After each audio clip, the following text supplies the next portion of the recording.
Bapak Ibu yang dikasihi Tuhan, Lukas pasal yang pertama, ayat yang pertama sampai dengan ayat yang keempat, firman Tuhan yang kita renungkan bersama hari ini Rabu 25 November 2020. Sebelum kita membaca dan menyelidikinya, mari tundukkan kepala, kita satu hati di dalam doa. Mari berdoa. Bapa di surga, terima kasih Engkau masih izinkan kami saat ini menerima satu hari lagi dari-Mu untuk bekerja dan berkarya di tengah-tengah dunia ini. Sekarang kami mau merenungkan firman-Mu. Urapi kami sekalian dan pakailah hamba-Mu untuk menyampaikan kesaksian tentang kebenaran firman-Mu. Di dalam dan oleh Tuhan Yesus Kristus kami berdoa. Amin. Lukas pasal yang pertama, ayat yang pertama sampai dengan ayat yang keempat, pendahuluan. Theophilus yang mulia, banyak orang telah berusaha menyusun suatu berita tentang peristiwa-peristiwa yang telah terjadi di antara kita, seperti yang disampaikan kepada kita oleh mereka yang dari semula adalah saksi mata dan pelayan firman. Karena itu, setelah aku menyelidiki segala peristiwa itu dengan seksama dari asal mulanya, aku mengambil keputusan untuk membukukannya dengan teratur bagimu, supaya engkau dapat mengetahui bahwa segala sesuatu yang diajarkan kepadamu sungguh benar. Demikian firman Tuhan. Langit dan bumi akan berlalu, tetapi perkataan Allah tidak akan pernah berlalu. Shalom. Bapak Ibu yang dikasihi Tuhan, mungkin pernah terbesit pernyataan bahwa kitab suci orang Kristen adalah kitab suci yang tidak diturunkan langsung dari langit, tetapi ditulis dengan tangan manusia dan ditujukan kepada orang-orang pada masanya untuk menjawab kebutuhan dan permasalahan pada masa itu juga. Tidak dapat dipastikan kapan dan di mana kitab itu ditulis. Penulisnya pun tidak diketahui dengan jelas siapa. Namun yang pasti, penulis dari kitab-kitab suci itu tentu bukanlah sembarang orang. Mereka adalah orang-orang yang telah dikaruniakan hikmat oleh Allah untuk menulis apa yang difirmankannya dan menjadi perpanjangan lidah Allah kepada umat yang ingin dikuatkan dan dinasehatinya. Benih-benih firman Allah terkandung dalam kitab suci itu yang tidak hanya menjawab pergumulan serta permasalahan pada masanya, tapi juga menjawab pergumulan serta permasalahan di berbagai masa bahkan hingga saat ini.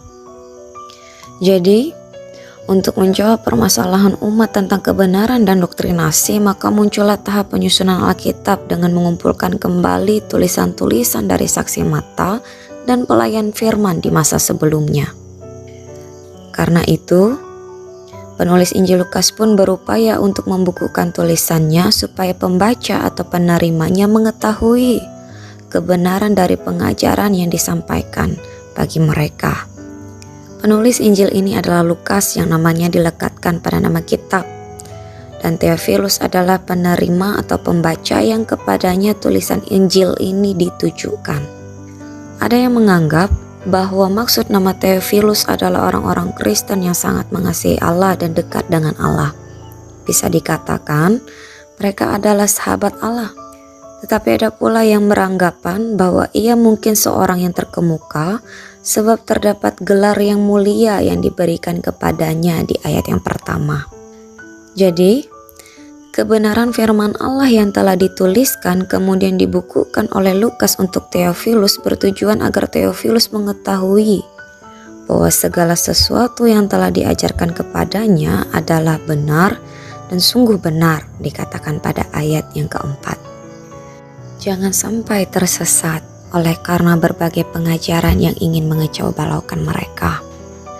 Kitab suci yang telah dituliskan, disusun dan dibukukan sehingga dapat kita baca saat ini tidak hanya Theophilus yang mulia, ingin mengajarkan kepada kita tentang kebenaran yang sesungguhnya, yang mampu memberi jawab atas permasalahan pergumulan beban berat hidup kita dari berbagai masa, yang mana benih-benih firman Allah telah menyatakannya dan memberikan jalan keluar bagi kita.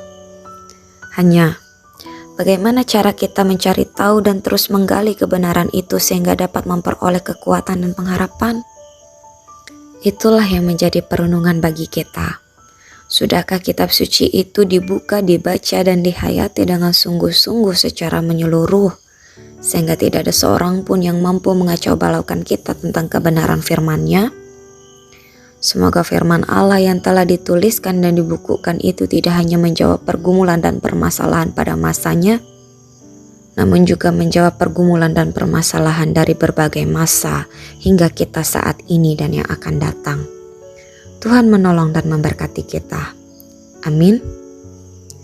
Mari sama-sama satukan hati, kita naikkan doa syafaat kita. Mari berdoa. Bapa di surga, terima kasih untuk kesaksian firman-Mu yang boleh kami renungkan bersama saat ini. Mampukan kami untuk menyelami dan mengetahui kehendak serta maksud firman-Mu, sehingga kebenaran itu dinyatakan bagi kami. Dan firman itu mampu memberi jawab atas pergumulan serta permasalahan yang kami alami silih berganti hingga saat ini. Dalam kesempatan ini Tuhan, kami naikkan syafaat kami bagi seluruh sidang jemaat-Mu yang ada di kawasan Resort GKI Prukcahu, dan secara khusus bagi yang ada di calon jemaat GKI Baloi. Berkati usaha pekerjaan yang kami lakukan, berikan kami kekuatan dan kesehatan. Biarlah damai sejahtera-Mu nyata atas kami semua. Keamanan dan kerukunan di tempat di mana kami berada, biarlah selalu terjaga. Cinta kasih dan keharmonisan mampu Tuhan bubuhkan selalu dalam kehidupan pribadi, keluarga, dan masyarakat kami. Dan saat ini, kami ingin sama-sama doakan bagi rekan sekerja kami, para pelayan-Mu, hamba-hamba Tuhan yang dipakai dan dipilih oleh Tuhan untuk melayani di ladang-Nya Tuhan. Ketika sakit penyakit yang tidak diinginkan menghinggapi tubuh kami, Tuhanlah sumber pemulihan dan kekuatan bagi kami semua. Beri kami imun tubuh yang kuat, sehingga kami tetap dimampukan untuk melaksanakan segala tugas dan tanggung jawab yang Tuhan percayakan bagi kami. Pulihkan kembali bangsa kami, dan biarlah wabah ini segera berlalu daripada kami. Di dalam nama Tuhan Yesus Kristus kami alaskan doa ini bersama dengan doa yang telah Tuhan ajarkan demikian. Bapa kami yang di sorga, dikuduskanlah nama-Mu, datanglah kerajaan-Mu, jadilah kehendak-Mu di bumi seperti di sorga. Berikanlah kami pada hari ini makanan kami yang secukupnya, dan ampunilah kami akan kesalahan kami, seperti kami juga mengampuni orang yang bersalah kepada kami.